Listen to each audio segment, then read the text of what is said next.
Hey everyone, Felipe here. Welcome to another Tower of Saviors GNN review video. This week it is a very WAKU announcement that we have, and it is because we are going to be having the Spy X Family and the Tower of Saviors collaboration event.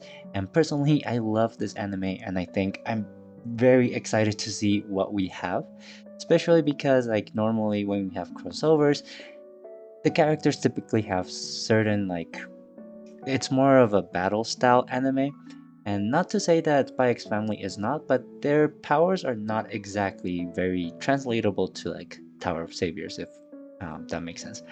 And because of that, I am really excited to see what they've done with their leader skills and active skills to see what how they translate to the game. So without further ado, let's get started with this very special announcement and this very special collaboration and see what we got. So Spy X Family crossover characters and a time-limited event collecting Stella stars. Uh, just like the anime, Anya's mission is to get um, the Stellas from the Academy. So this also translates to Tower of Saviors, I'm guessing. But yeah, so crossover coming soon on October 31st, Monday. TOS will hold a new crossover character with 13 Spy X Family characters. Ooh, that's a lot. Wait, who might we get? We might have Anya, we have Yoru, we have Lloyd, Yuri, Afro Dude, Doggo. That's six. Uh, Anya's classmates maybe. So like, um, the girl and then the three dudes maybe. Oh, the headmaster. That's 11. The old dude. Who else might we have? Handler? But who could be the enemy? Maybe the. Actually, you know what? We'll just see what we get. Uh, there's no use in speculating because we might just get the answer right now and here and there. So let's see. US Spy X family, spy, telepath, assassin, yes. Um, let's see. The Spy X Family Diamond series will be available for amelioration. That is normal. That is actually closer. That is pretty normal for collaboration seals, just because TOS wants to make sure that in the event that the cards don't come back, you already have amelioration for them. Crossovers characters will all share the Spy X Family trait. That is also normal.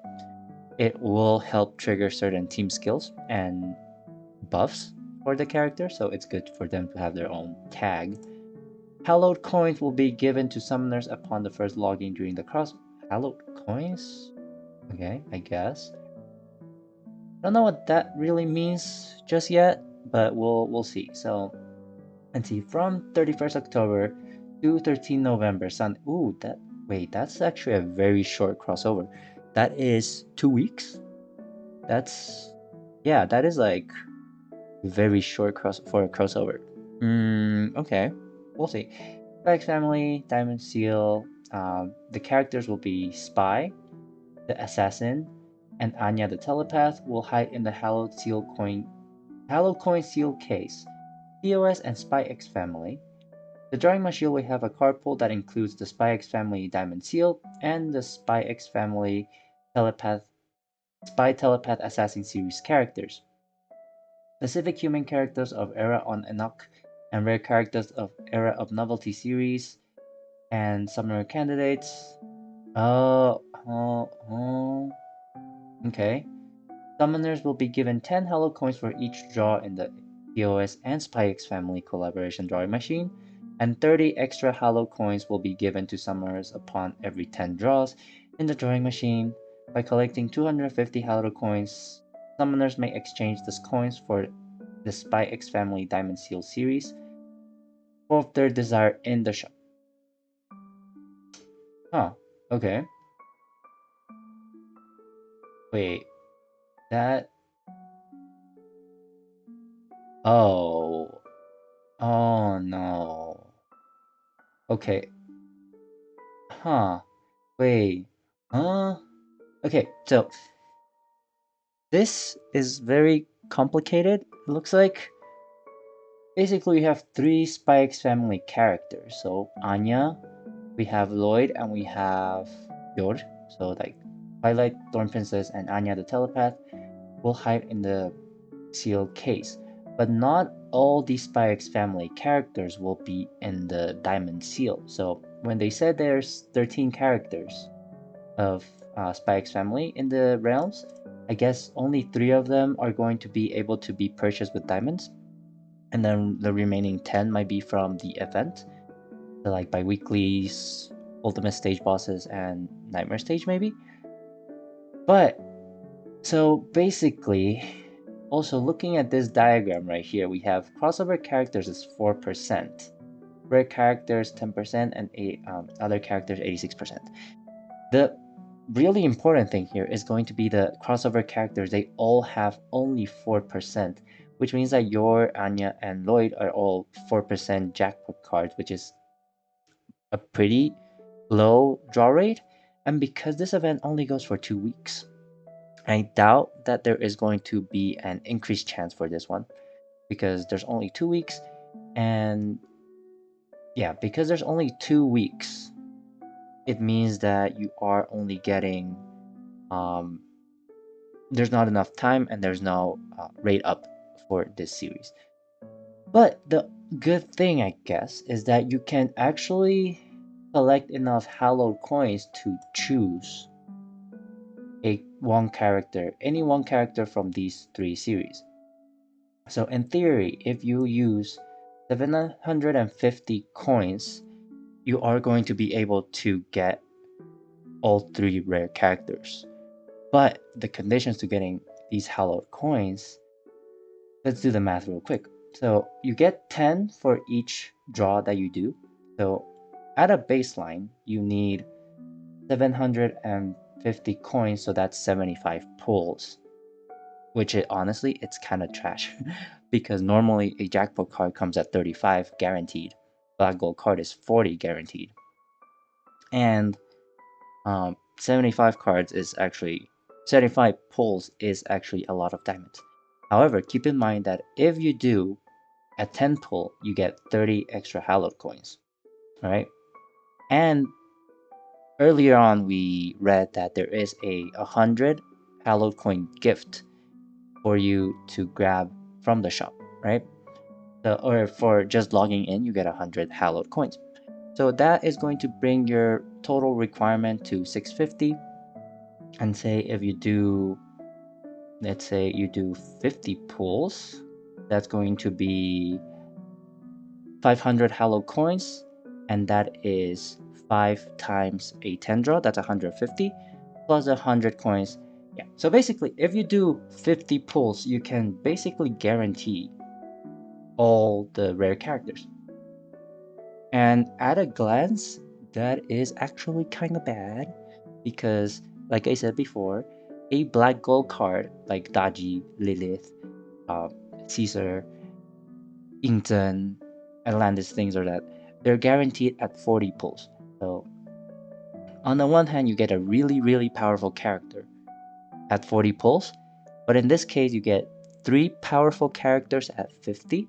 So, at first glance, I'm not sure where to stand here, because if the characters are really, really good, this might be a good investment for 50 pulls. But if not, it is a very, very expensive crossover, especially because I thought you might be able to draw other characters from this Spy X Family collaboration seal, maybe like other supporting characters and things like that.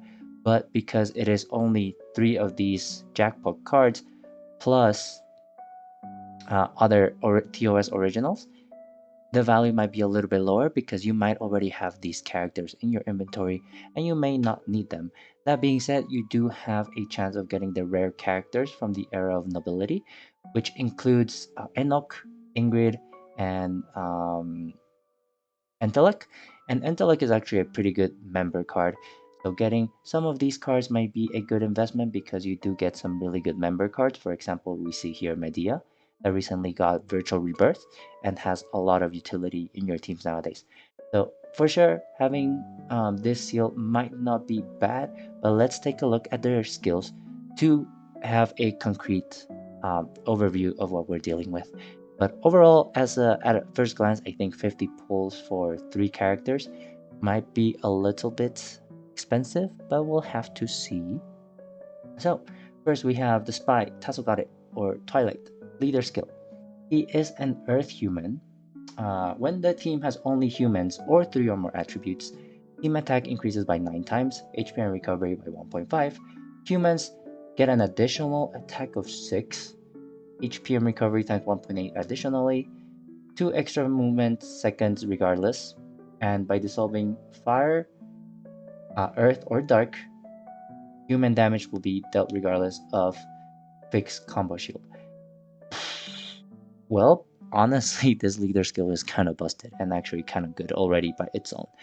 Times 9, we're reaching power creep levels of the meta right now. We typically good cards have times 7, times 8, and only really niche or like really specific powerful cards would get a times 10 or times 9. We are getting to the point where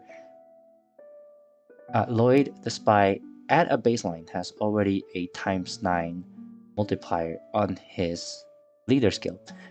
But additionally, he has a times 6 attack multiplier for humans, which is going to be pretty insane, especially since his leader skill triggers when he only has humans in the teams or 3 or more attributes. And this is really key to take into the perspective because the condition for his leader skill is actually not that hard to hit. Humans have a lot of support, so running a mono human team is actually pretty okay and pretty easy to achieve. But this only applies if you're running a mono attribute or a dual attribute team. If you're running a 3 or more attribute team, you can slot whatever you want. So there is no race restriction as long as you have 3 or more attributes, and that is going to be pretty insane because as long as you have 3 attributes, you can access any utility card in the game, and that is going to be fine. They will still benefit from the times 9 team attack, but only humans will get benefit from the times 6 attack. And that being said, you do want to run more humans in the team just so that they can benefit from this additional times 6 and reach a higher damage potential with this card as a leader. For the other 2 effects, the 2 extra seconds rune movement time is actually pretty nice, and the fixed combo shield, that's a super easy condition to trigger because you have 3 options. You can dissolve either fire, earth, or dark, and that is going to be pretty simple to hit. So honestly, his leader skill is not bad at a glance. So now let's take a look at his team skill to see what other types of shenanigans he might have. So we have when the leader is any of the when the leader is the spy and the ally is either Twilight or Thorn Princess. Oh, okay, so not Anya, so just the 2 parents. Spy X family members have an additional times 2 attack. All runes possess the effect of fire, earth, and dark. Okay. So I'm guessing Anya and Yoru are going to be fire and dark attribute. Otherwise, this team skill wouldn't really make sense. When a character runestone is triggered, Assassin, Spy, and Anya will get an additional times 2 attack.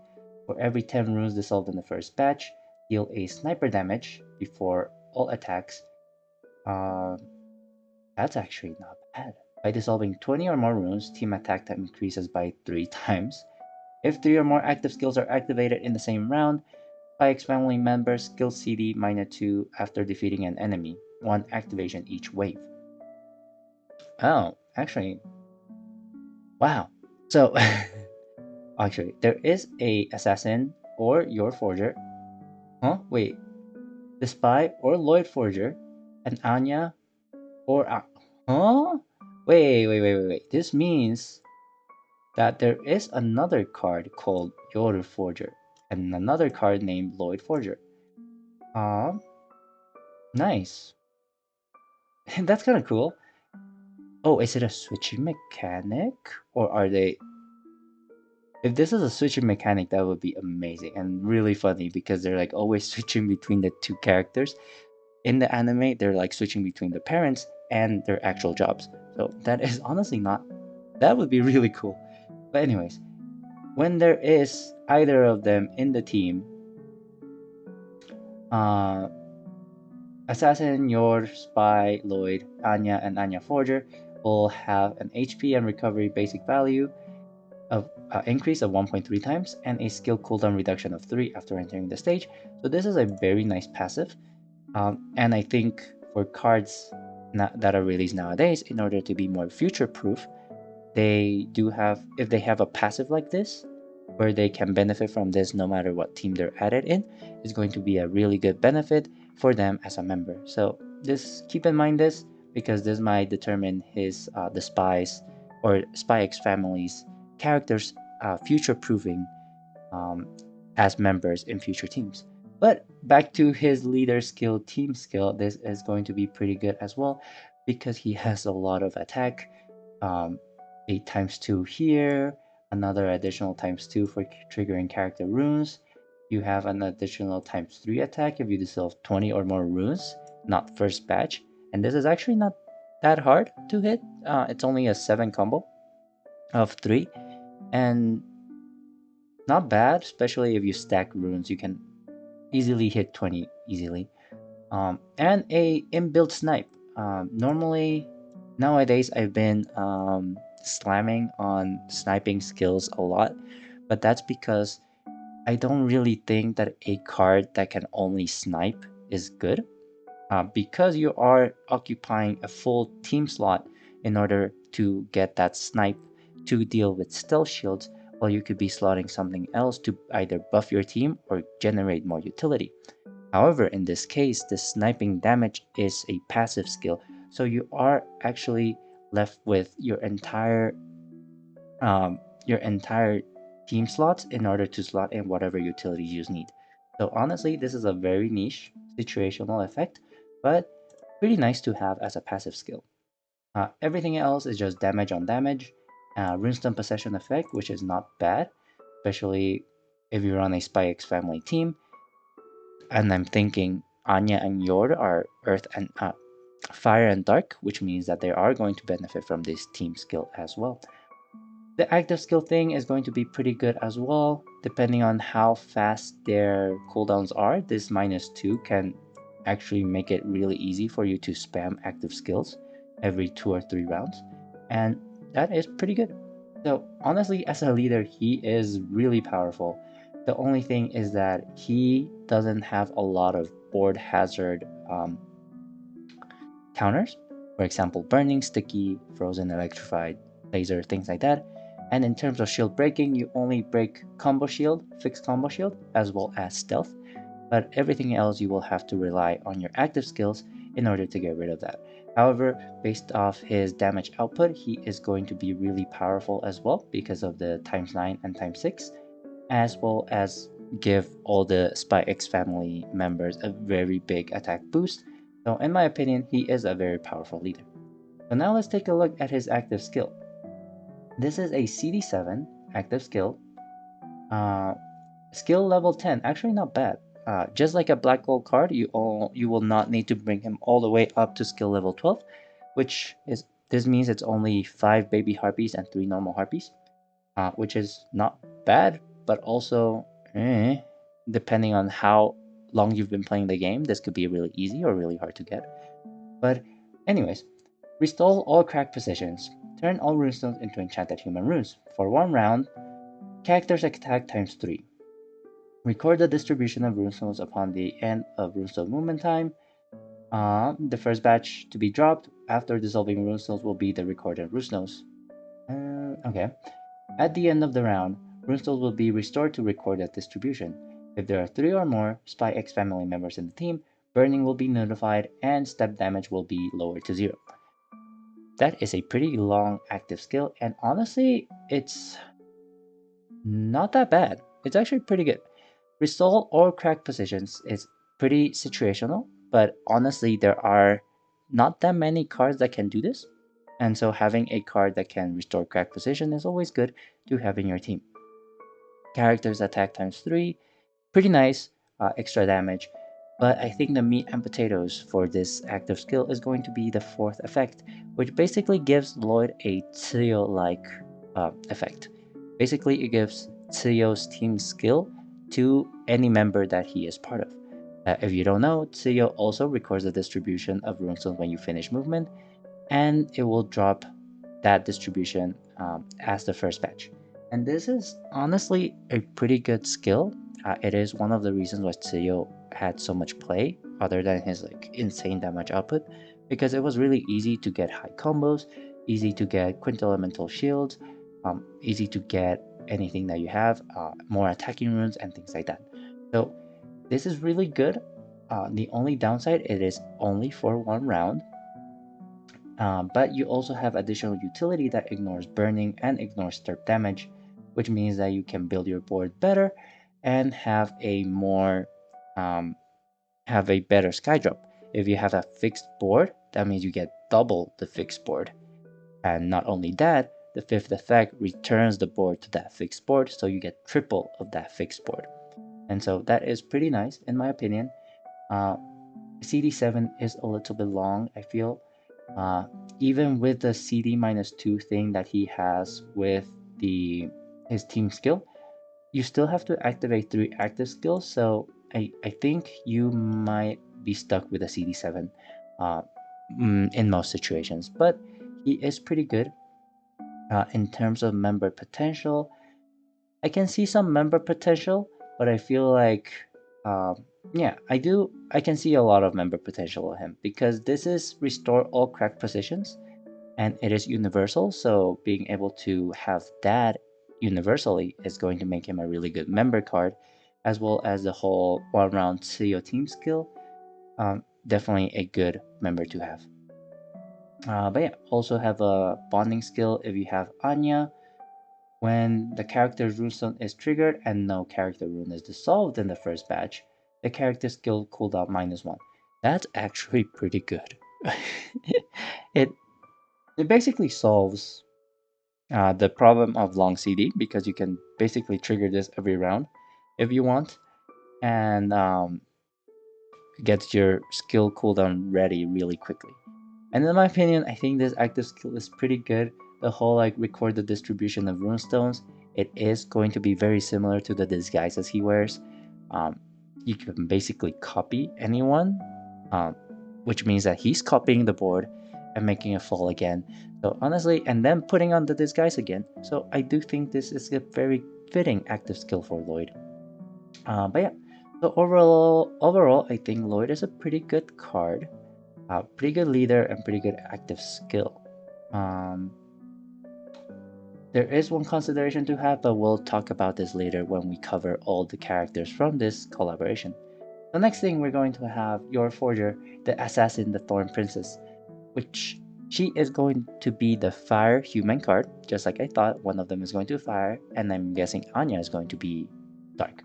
When the team has humans and 3 or more attributes, uh, oh, basically this is the exact same active skill as the Spy, which is actually pretty fitting because they're family now.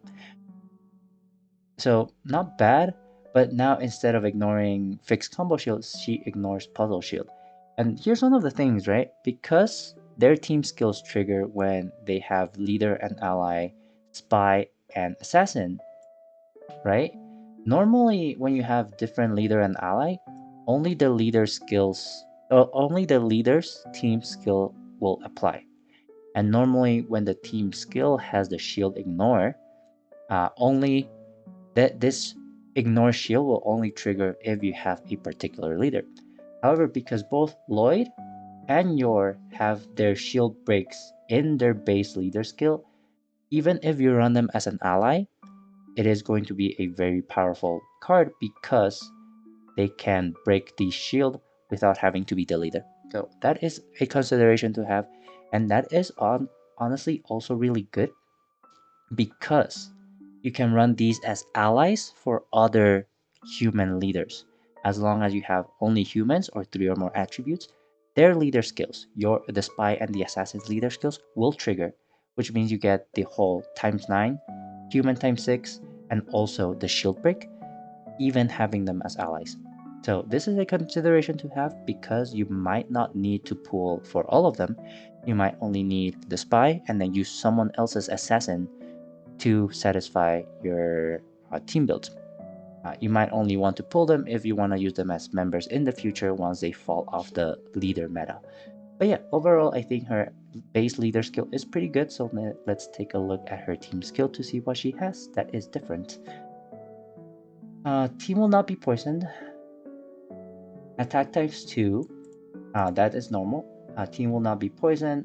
Runestone possession effect, pretty much the same. Same thing as when a character runestone is triggered, Assassin, Spy, and Anya attack times 2.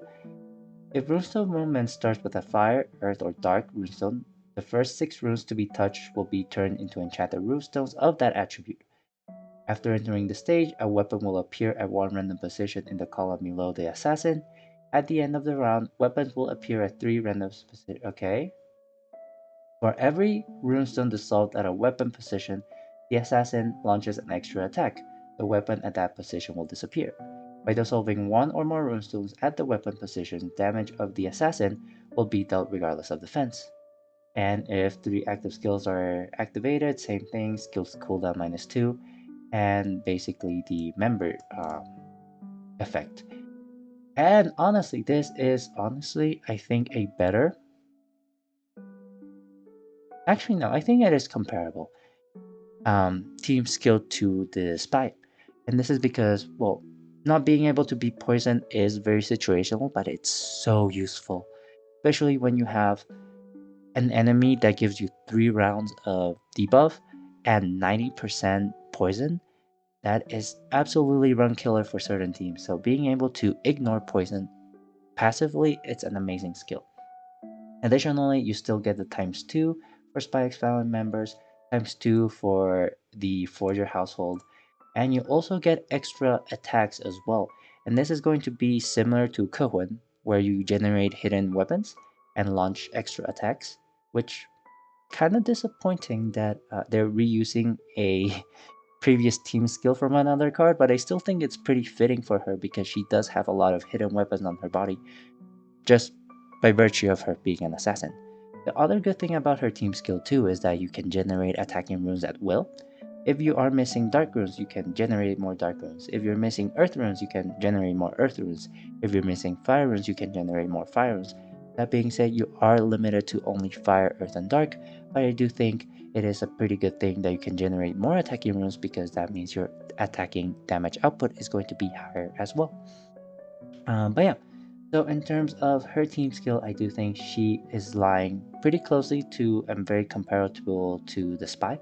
The spy has more raw multipliers for you to use. Meanwhile, the Thorn Princess, the assassin, she has more roundabout ways to get those attacks, like generating more attacking runes and launching extra attacks. And so, I do think their damage output is going to be comparable for them as leaders. So, and it is pretty fitting that the assassin and the princess or the spy can be switched around between leader and ally, and you can still benefit from their entire leader skill. Now, honestly, as leaders, I do think they're pretty powerful, and yeah, they're pretty powerful. But they do have the same thing where their team skill doesn't really deal with a lot of board hazards as well as enemy shields, so you will have to be relying on your active skills for that. But other than that, their damage output is there, and their runestone possession effect, so attacking runes, is also present, which is not a bad thing to have. Next, we have her active skill, which is also CD7, skill level 10 as well. Clear the negative states of weather runes. For 1 round, runestones can be dissolved by aligning 2 or more of them. The effect stays in play until the specified. Oh wow! Oh, the effect stays in play until 18 runes of the specific type are dissolved. Oh, oh, oh, oh. Oh, that is. Oh, okay. If there are 3 or more Spy X family members in the team, damage will be dealt regardless of anti-runestone shield and equal combo shield. Wow, okay. So. Wow, her active skill is honestly crazy. It's actually pretty good. This is basically a growth. active skill or an Ingrid active skill. A little bit nerfed because they realized that active skill is kind of busted. Same here, but basically, you can get a 2 dissolve, including Sky Drop, until Fire, Earth, or Dark hits 18 runestones. And that sounds very little, but it is actually quite a lot. And you can get a lot of Sky Drop and a lot of combos from that. And that is absolutely insane. And in my opinion, she is going to be a really good member card for Fire as a Fire human. Because Ingrid exists, and Ingrid can also do this with a better active skill as well. But still, she does pack more utility with the whole clearing the negative state of weather runestones. That being said, I personally think weather runestones have been showing up less and less, so when they do show up, this active skill is going to be great. But if not, you are only dealing with the whole 2 dissolve with Skydrop and increased combo and damage output. For the third effect, this is absolutely insane if you're running a Spy X family team because you ignore anti-runestone shield and equal combo shield, two of the more annoying shields that you really have to deal with. Equal combo shield specifically. Equal combo shield is very annoying, especially if you don't have the required runestones on the board. For example, if you have a runestone drought and you don't have the required combos, you cannot break equal combo shield. Or if the enemy, say for example, decides to generate a full water board, you are not able to dissolve water and fire because there's no fire runes, so you cannot break the equal combo shield. So the fact that you can break equal combo shield is, in my opinion, very powerful as well.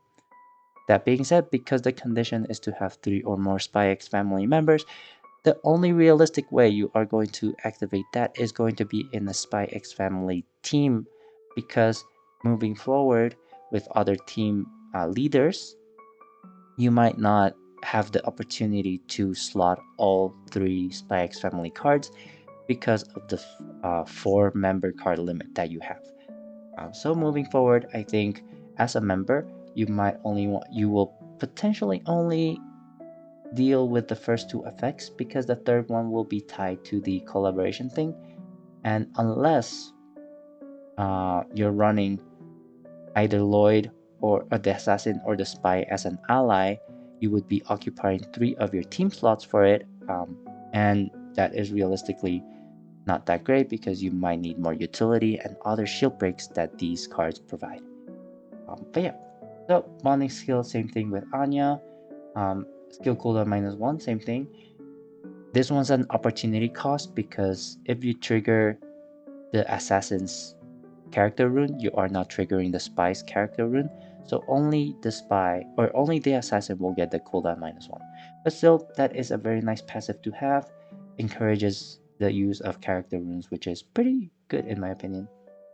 But yeah. So next we have Anya the telepath. She is contrary to what the diagram suggests, because it's so bright, she is a dark human. You would think she might be a light human based of all the yellow that we see here and the fact that she is called Starlight to Anya.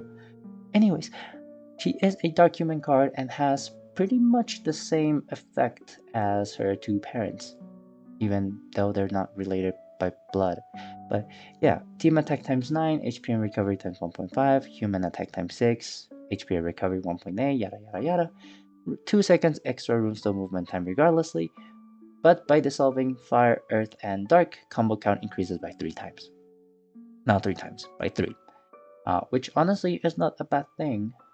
But we did not see her name in this leader skill or team skill, so I am wondering what her team skill is going to be. If both the leader and ally are Anya, okay, so basically we're going back to the Pilly Puppets era where one jackpot card can be used in a dual leader and ally setting, meanwhile the other 2 jackpot cards are used as leader and allies, switchable respectively. But yeah, so basically Anya, you run dual leader and ally, Lloyd spy and assassin, you run them differently. And you get more benefit from that too. But basically, if you run both leader Anya and leader and ally Anya, you get the same Spike's family members attack times 2. Dodge the first attack of each enemy. That is so cool. Wait, that is good, but also really cool because she's a telepath, so she can tell when enemies are attacking her, which means that she can predict and dodge the first attack. But because she's tiny, she cannot dodge the second one. Anyways, same thing, runes of possession effect. Character rune is triggered, attack times 2. According to the runestone held at the end of the last runestone movement. Oh, wow. Okay, so basically Lilith, like a smaller version of Lilith, where whatever runestone you end with will be dropped first batch. 15 runestones in the first batch, which is honestly pretty insane. And then we have the -2 skill cooldown of the 3 active skills and the member bonus here. Oh, well, Anya's actually kind of good because this you not only you get the ×2, you also get the ×2 for the character runes, Roost of Possession effect, but you have an unconditional enemy dodge every round. Every round. Dodge the first attack of each enemy. Okay, well, that's still pretty good. I am going to go with the assumption that it is dodge the first attack of each enemy every round. If not, well, if that's true, then this is busted. If this is not true, that is still pretty good because you can still like dodge the first attack and still kill them really easily. But yeah, well, this one we'll have to see closer because I feel like it might only be the first attack, period. But if it's the attack every round, that would be absolutely busted. And because it would be absolutely busted, I don't think that is true. So we will have to go with it. But honestly, her team skill is so good. Not only do you dodge enemies, you also have runestone possession, you also have extra attack boost, and you have guaranteed skydrop. And honestly, one of the more annoying shields that we've had to deal with nowadays is also the runestone total shield. For example, if you need 30 water runes. And this is because like if you're running a dark human team, how the heck are you gonna get 30 water runes in, I don't know, 3 rounds, right? But because Anya can guarantee skydrop for any rune that you want, that means that you are going to be able to break those shields pretty easily. That being said, because her only runestone possession effect is fire, earth, and dark, actually no, all runestones possess the effect of fire, earth, and dark. So no matter what you do, you are going to get a giant batch of attacking runes, and that is going to be absolutely insane. So honestly, her team skill is really powerful. But yeah, so in terms of leader skill, she is actually going to be pretty good. With the dodge and the extra damage output and the extra combo count, because since you're running her as dual leader and ally, every run you are getting a +6 combo, and that is going to save you from a lot of headaches in the higher combo enemies. And it also increases your damage output.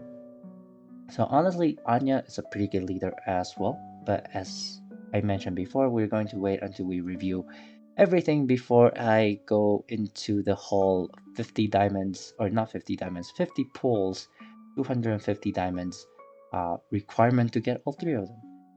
For her active skill, we have also a CD7, mind reading, unlimited runestone movement time without dissolving, defense of all enemies will be lowered to 0, character's attack basic value will be lowered to 1, human attack times 2, 5 family members attack times 1.5 additional, and the skill stays in play until deactivation or defeated, and it can be deactivated anytime. Upon deactivation, by tapping a runestone on the magical circle of enemies 3 times, turn 30 runes at 30 fixed positions into runestones of the tapped attributes. Mantha really did say, wow, we miss people using black gold cards. Let's give these characters attributes of black gold cards, because that second part of the active skill is Ingzen's active skill. Like pre power release Ingzen, that was his all active skill right there. But the fact that you can get this by deactivating your skill is so good. And typically you're gonna be running, I don't know, typically because you have runestone possession effect, this is gonna be like a non-issue. And so you can do whatever you want and unlimited runestone movement time without dissolving. And it stays in play. This active skill is absolutely busted. And if you've played Tsukuyomi, or Power Release Tsukuyomi does the same thing. The only downside to this is that you have to wait for the time tunnel timer to run out every single time, and that may push your run clears a little bit longer per clear. But I will say it makes for a very comfortable way of playing the game, because basically you don't have to deal with a lot of the debuffs you get. You don't have to deal with reduced visibility from the freaking calamity stages. You don't have to deal with burn trail. You don't have to deal with mask trail. You don't have to deal with smog areas. You don't have to deal with sticky runes, laser traps, because you can work around those. You don't have to deal with a lot of things if you have time tunnel. And human attack increases by 2 times. So honestly, it is really powerful. And just by that, I do think Anya is going to be a very, very good asset as a member in the future as well. She's also a dark card, which means that she is going to be really powerful. But because she is also dark, she is competing directly with Tsukuyomi, which also has unlimited time tunnel. But I do think because Anya has a deactivation effect that is the same as pre-power release Inten, it is going to be really powerful as well, because you can get trio or like dual elemental shield, and like 15 sky drop, or 30 15 and 15 kind of thing. So honestly, not 15, but you can get whatever configuration you want, and it also makes it really easy to spin if you have a fixed position board. So honestly, her skill is absolutely insane. I will go ahead and say I think she is going to be the most powerful active skill out of all the 3 of them. Yes, Yoru has like sky drop and stuff, and Lloyd has crack runes. And wow, I just realized the synergy between these active skills. Hold the phone. Yo, what the dude. Anyways, but yeah, I do think Anya's active skill is going to be the most powerful out of all 3 of them, because the spy has the guaranteed sky drop. Yoru has the 18 or 2 dissolve, and Anya has unlimited time tunnel as well as the activation requirement. So hear me out. This is what I just thought, and it's absolutely insane. Deactivate Anya. You choose water, heart, and light. So choose anything except for fire, earth, and dark. Reactivate Anya if possible, because this can be deactivated at any time, even when your cooldown is already ready. So now you have time tunnel. Now you activate Lloyd. You record the freaking position of the runes that you have. You activate Yoru, so now you have a 2 dissolve. You spin with time tunnel. You generate a board of, this can give you 15 combo easily by just like doing 2 combos of each of your 2 combos of each of the 30 runes that you have. Because these are not earth, fire, and dark, your 18 rune limit is not being hit. Lloyd makes the same board drop. basically you get another 2 dissolve of the entire board. And now you still get 2 dissolve Skydrop until you hit 18 Earth, Fire, or Dark Runes. And because of that, you are activating 3 active skills at once, and you are going to benefit from the Spy X family conditions to reduce your cooldowns by 2.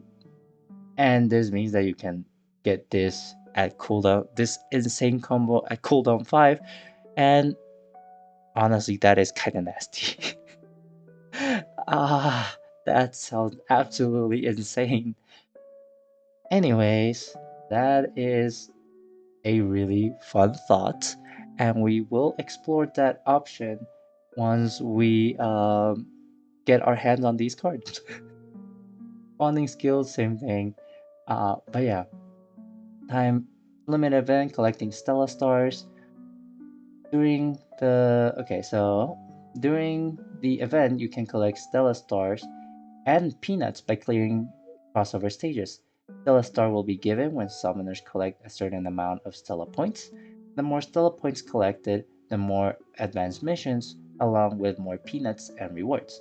Summoners will be rewarded with the Starlight to Anya title upon getting their first Stella Star, and you get the Imperial Scholar title at 8 Stella Stars. This is really funny because it is literally the anime conditions.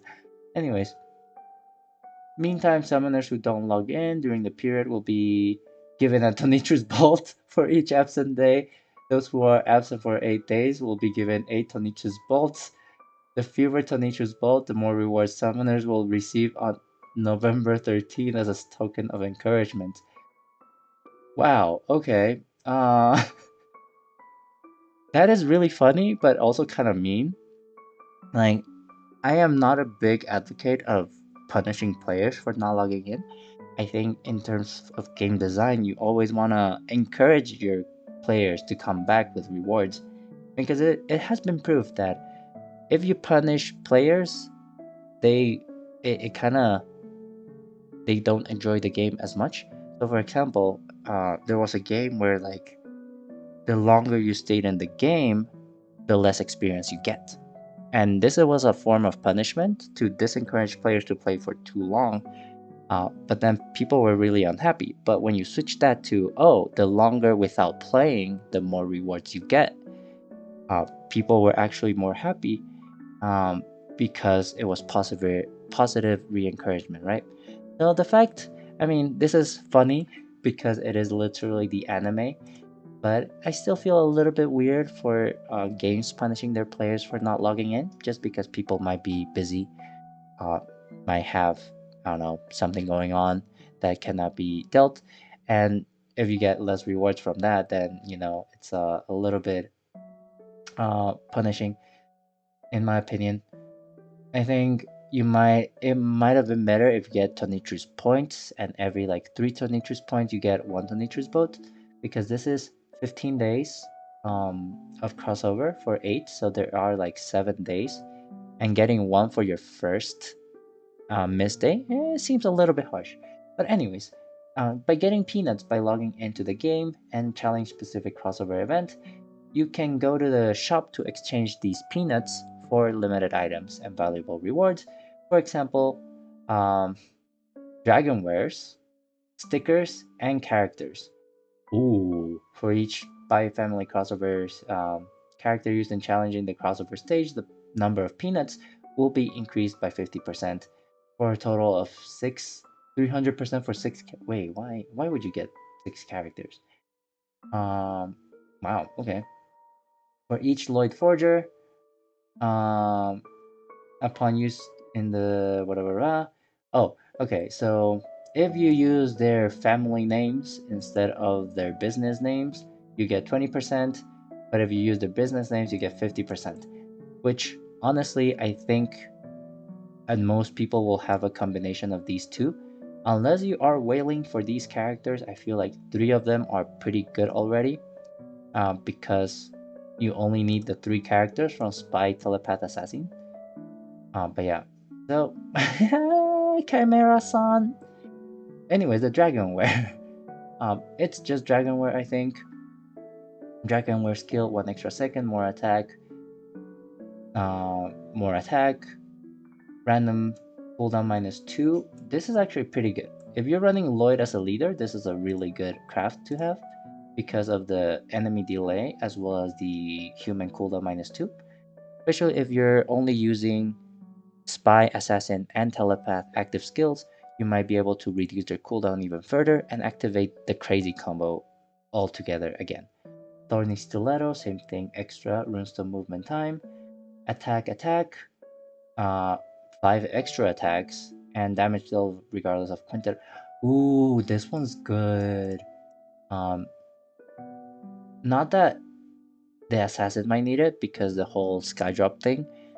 The 2 dissolve is really powerful, and chances are that you are going to get all your 5 attributes. But in the off chance that you don't have your active skill ready, you might use this to break Quint Elemental Shield if the enemy is kind of annoying.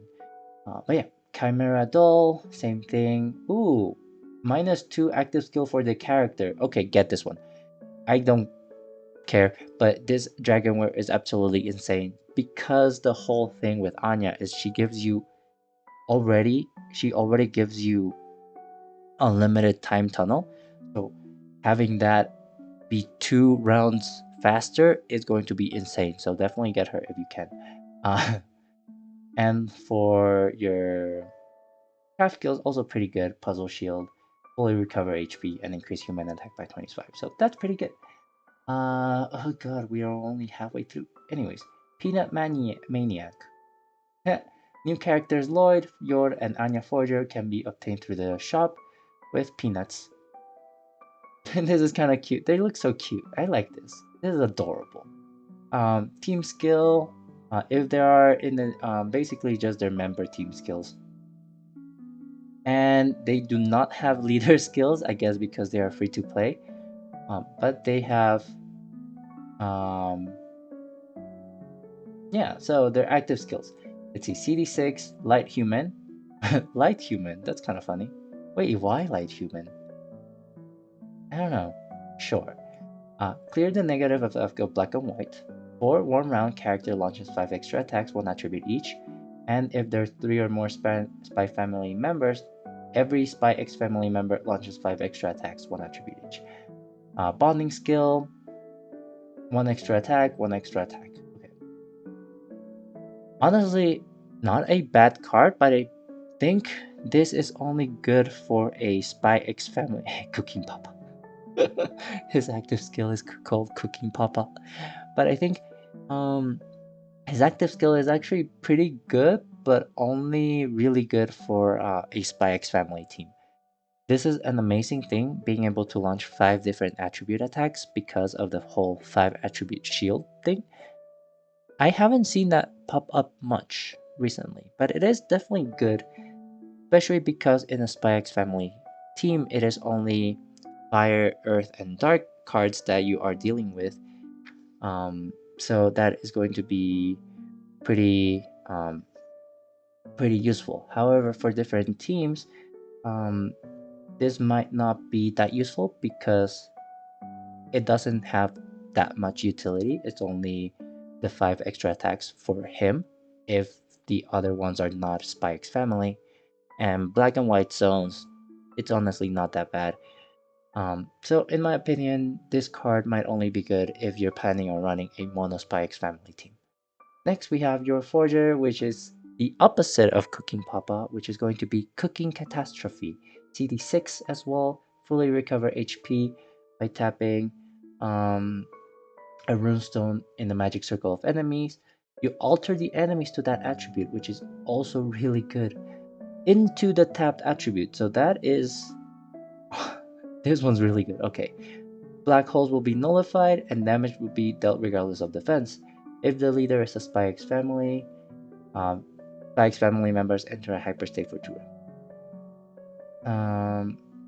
Honestly, this active skill is pretty good, and I do think she is going to be a very good member because it will help with enemies that require you to deal damage of their weakness attribute or dissolve puzzle shield of their attribute and things like that.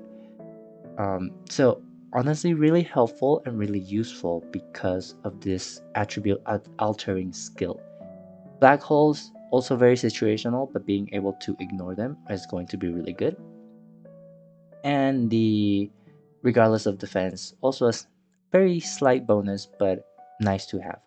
The Spike's family perk is also very good because of the hyperstate, can also help you ignore um, character debuffs like fatigue or recovery down. Um, but because it is not super restrictive, it also opens up your to being run in other teams other than Spike's family teams. So this is a pretty good member card, um, in my opinion. And then bonding skill, character runes, yeah. Okay, so character runes will just become a human rune and skill cooldown -1. Not bad skills, all things considered. And then Anya Forger, he is a fire human. For some reason, they are changing their attributes. Lloyd changed from Earth to Light, which it's now that I realize it's also kind of bad because the Spike's family are all about fire, dark, and earth. So, what the heck are you doing, Lloyd? I mean, I guess you are trying to hide your identity really well, but in terms of a gameplay standpoint, I'm like, why? Anya, fire human, so she switches from dark human to fire, and yours switches from fire to dark. But yeah, CD5. Ooh, CD5. Clear fatigue state of all humans. If the above members are Spike's family, change them into hyperstate. Sticky will be nullified and turn all runestones into enchanted water, fire, earth, light, and dark. Honestly, not a bad skill, but I do feel like you could add other utility and replace her with other utility. I think she is worth getting just for the collection, but as a gameplay and team building perspective, I think your team might already be full with the 3 jackpot cards and um and like the other two maybe, or other characters that we might get. The bonding skill, horror stage, ooh, eleganto. Anyways, active skill CD6, Henry Henderson will be awarded for upon each clearance of the horror stage, and level 10 will be if you reach 65,000 points for the first time. His active skill is CD6. He is a light human. Turn runestones of the member's attribute into enchanted runes. For one round, combo count will be 17, and if the leader is a Spy X family member, the skill stays in play for 2 more rounds. And actually, this is a pretty good skill, all things considered, because setting your combo to being a high number helps you break 10 plus combo shield, 13 plus combo shield, and that is very useful. In terms of a Spy X family team, this might also be pretty good because unless you're running Anya, if you're running Spy and Assassin, you don't have a combo increasing unless you activate yours active skill. However, if you don't have that online already, you can use this card to get 3 rounds of 17 combos and increase your damage that way. Same thing with Lloyd Forger though. This card is light, and Spy and Assassin are mostly Earth, Dark, and Fire. So you might want to add other cards instead of him into the team. I still think he's going to be pretty easy to farm because of horror stage cards are really easy to farm. Since you get a level 10 from the get-go, if you get the scores. So get him if you can. Frankie Franklin, Aphrodite. Um, we'll rush a little bit because we are done and we still have the conclusion to make. CD6, Water card, Water Human, release the lock skills of Spike's family members. Just because of that, this card might be worth getting because having a archetype specific unlocker is always good to have. Skill will be not locked, skill CD of the Spy -5. Shit, that's actually pretty good. For one round, a limited runestone movement time, leader attack times 5, damage will be dealt regardless of trio and quintet elemental shield. This is the definition of a support card. Definitely good to get, So since you can farm this really easily as well, definitely try and get this one. Because if you're on either the spy or an assassin team, this is going to give you more flexibility in activating your skills, give you unlimited runestone movement time, and additionally times 5 to the leader and also utility in breaking shields. So he is going to be really good as well. We have Becky, Damien, Emil. Oh, so you do get the target is the second son. So you do get the characters, the the freaking classmates. Besides Frankie, Franklin, and Anya's, Becky Blackbelt, and oh, Damien, Emil, and Ewan. Oh, so basically they have their own missions. Wealthy friend and the target's second son and his followers. So I am guessing Becky is his own card. It's her own card, and the three are just a trio. Uh, just like the Feng Tu trio thing that we had at some point. But yeah, Becky Black Belt, active skill, CD6, Fire Human card. For one round, each member launches an extra attack, as much as 24. Oh, not bad. If the leader is a Spy X family member, extra attacks to be launched will be as much as 50%, and damage will be dealt regardless of defense. Again, I think this card is more for collection purposes. Extra attacks at 25% is not that great, specifically if it's only one extra attack. Um, unless you're running her at a Spy X family team, 50% more. But if you're running Yoru, she or the assassin, she's already launching extra attacks herself, so not really needed. And Yoru also ignores defense, if I'm correct. So it's a nice card to have just for the collection. In terms of active skill, she has other replacements that you can use. For Damien, Emil, and Ewan, again CD6, Dark Humans. Yeah, so fitting. Anya is also Dark Human. Ship, ship, ship. Anyways, tap 3 columns to explode them and generate enchanted runes of the members attributed in each column. If the column is tapped below a Spy X family member, that member's skill cooldown -1. Wow, okay, so this active skill might be really good if you can spam it on the same on the same member. Imagine if you can spam it on the same member and get a skill cooldown -3. That would be insane. But even then, because of the skill cooldown -7 and all the other skill cooldown reductions that you have, having this and activating on both Lloyd, Anya, and or Spy, Assassin, and Anya might actually allow you to launch the super combo quicker and kill enemies faster as well. So I do think this is a pretty good active skill for a Spy X family team. As far as member potential for other teams go, it is still pretty nice to be able to generate 3 columns of your desired attribute um, based off the members that you have. But I do think a full board conversion might be better, and having more utility in a single card might be better. So having this card in other teams might not be as useful than having it with a Spy X family team. But yeah, next we have if you and Bond. Wait, you get the family.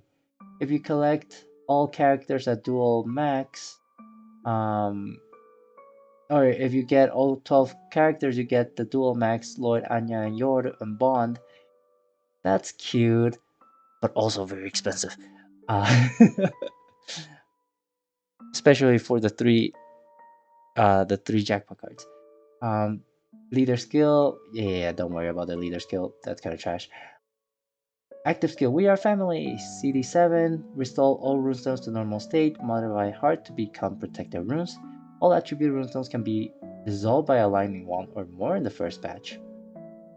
Characters attack times 3. If the neighboring members are all Spy X family, the character and the neighboring members attack times 5. Wow, this is a very good active skill. CD7 is a little bit long though, but this is a very good active skill. One dissolve is insane, and if you can ignore anti runestone shield first batch and combo nullifying, then this is game over for the enemy. So this is a very good active skill and a times 5 for your neighboring members. So put it next to Lloyd or Spy and Assassin, and you can profit really well. That being said, this card is only really good for um, Spy X Family teams for the last part, but the one dissolve might be good for other situations as well. So in terms of member potential, still pretty useful for the one dissolve, but the true potential will be showcased if you run them in a Spy X Family team. But yeah, that is all the events and rewards for Spy X Family. But yes, very excited for this collab. It is absolutely insane that we're getting one of the most popular animes to Tower of Saviors, and I'm very excited for these cards. Their leaders are very powerful, and their active skills are pretty insane as well. I do think Anya is a must get in terms of member because she is very powerful. Specifically, especially because you already get 100 hallowed coins from the get-go. I do believe that the best way would be to get Anya first and then see if you get lucky with the other ones. Now, is it worth spending 50 pulls for all these characters? It's actually not that bad. Um, I will say these skills are mostly based off of multiplier, and any card that relies on multiplier alone will always be power crept. And that always happens. So if you really need a leader right now, I do think they have a lot of multiplier and a lot of good leader potential, especially if you run a mono Spy X Family team. There are many ways of getting around all the enemy skills in the game, be it leader skill, active skills, the supporting cast of Spy X Family, but you also have access to all the human pool, and if you have 3 or more attributes, you have the entire game at your disposal, which means you can break any shield that you might want. 50 pulls is actually not that bad, especially because, think about this, um, one jackpot card or one black gold card is 40 pulls for a guaranteed, and that is only one new card. If you do 50 pulls, that is 10 pulls more, but you are getting 3 powerful cards, so in my opinion, it is pretty worth. If you compare this to a normal jackpot scenario where the jackpot card is 1% and the other ones are 2.5%, but the jackpot is guaranteed at 35, you are still doing 35 pulls for one guaranteed jackpot. If you get lucky for the other 2 jackpots, that is good, but the other ones are not guaranteed, and usually people pull on rate up, but you are still spending 35 pulls for one super powerful jackpot card, right? So spending 50, honestly, not that bad, all things considered. That being said, if you're a newer player and you don't have access to that many diamonds, 50 pulls at once is a lot to ask because it is a lot of diamonds you have to spend and you might not have on your account right now. But I do think because you are pulling from the Hallowed Coin Seal and you are getting rare characters of Era of Novelty, and you're getting other characters as well as like Hideyoshi, Flores, Medea, Ganyu, Gan, Ganyu, Ganyu, what the you can also build up your inventory really well as well. One of the problems with the current seal that I feel is that the characters are very repetitive and they're not that very useful. And for regular collaboration seals, you only get the collaboration cards. And if you get all of them, because they are non-jackpot cards, their active skills are not that super useful. Or they are useful, but you only need one of them. But in this scenario, if you are a new player, I do believe that spending these diamonds could be very worth it because of these of the characters in these hallowed coin seal case. Enoch, Intellect, Ingrid, Medea, Hideyoshi, Flores. These are pretty good cards to get, and it is a very good way to increasing your inventory. I think the non-jackpot cards of Era of Novelty are absolute trash because every time a new jackpot card comes out, you spend 20 pulls for them, and you get 19 non-jackpot cards that you already have that have not been rotated out, and their active skills are not that great. But in this case, these 50 pulls that you are doing can bring you some pretty good members to your inventory, in my opinion.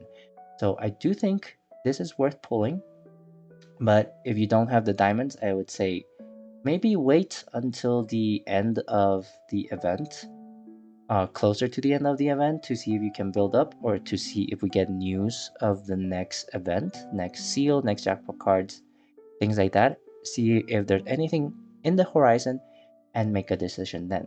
Uh, but as always, this is a game. Make sure to put your financial well-being first, and don't spend any money that you don't have, because ultimately it is only a game and you don't really need to spend that many diamonds or real money into the game if you don't have the means to.